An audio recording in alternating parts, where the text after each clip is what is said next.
when Danlad were playing last year or last year? Yeah, to me, it's been a while since we qualified to the CHAN tournament.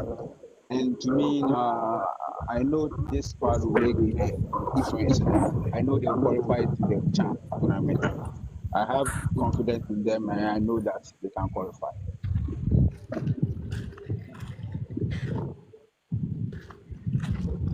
Yeah, that's what I give up.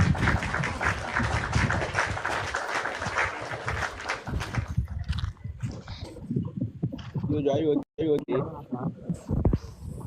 Okay, thank you very much. And looking at the goalkeeping department, we have about 5 of the best goalkeepers currently in our league.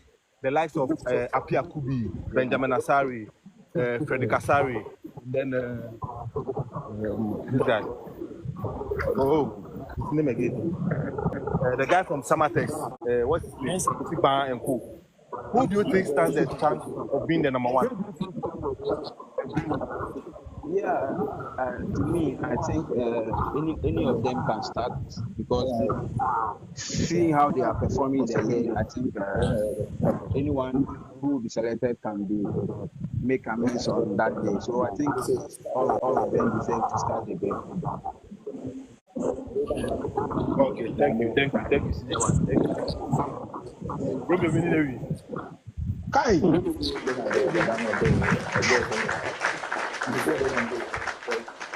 I ultimate chair Subashi. Oh, Suba, they were clever. And yet, they are Calabi.